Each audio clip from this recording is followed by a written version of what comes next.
He turned the alarm off as soon as it began ringing, and with a smile on his face he went to brush his teeth.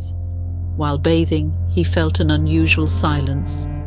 He could not hear anything except the sound of the water falling on the floor. It caught his attention, especially because he could not hear any birds chirping. He walked to the living hall downstairs and saw his father sitting on the couch with his hands raised. Initially, he thought that his father was stretching a bit, but even after a while he did not drop his hands below.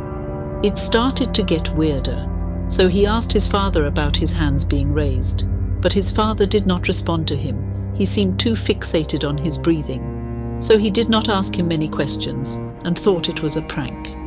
He headed to the kitchen to see what his mother was preparing for breakfast.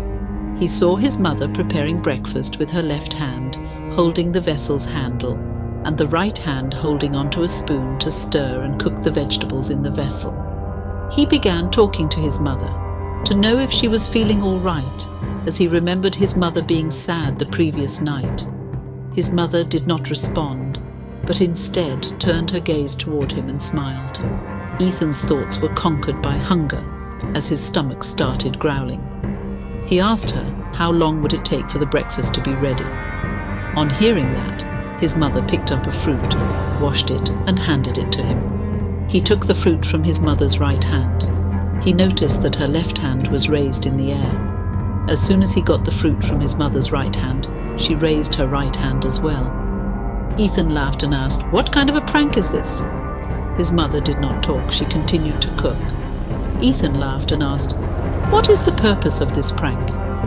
His mother still did not talk back, so he left saying, "Let's see for how long you both can manage to keep your hands up and not talk."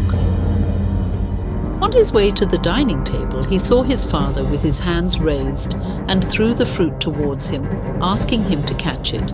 Surprisingly, his father caught the fruit with his right hand and handed it back to Ethan. His left hand was raised the whole time.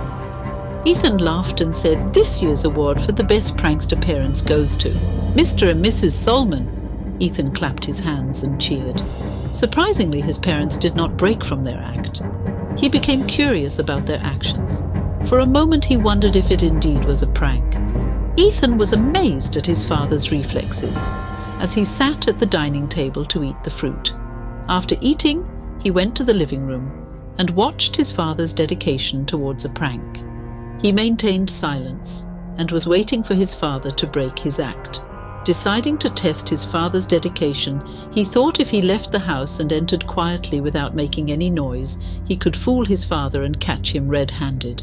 So he informed his parents that he was leaving the house to get some fresh air and stepped out. He left the door slightly open for him to sneak inside, as the main door of his house would make a noise that could collapse his plan. He thought of waiting only for 5 seconds before entering inside. The 5 seconds were enough for him to be terrified.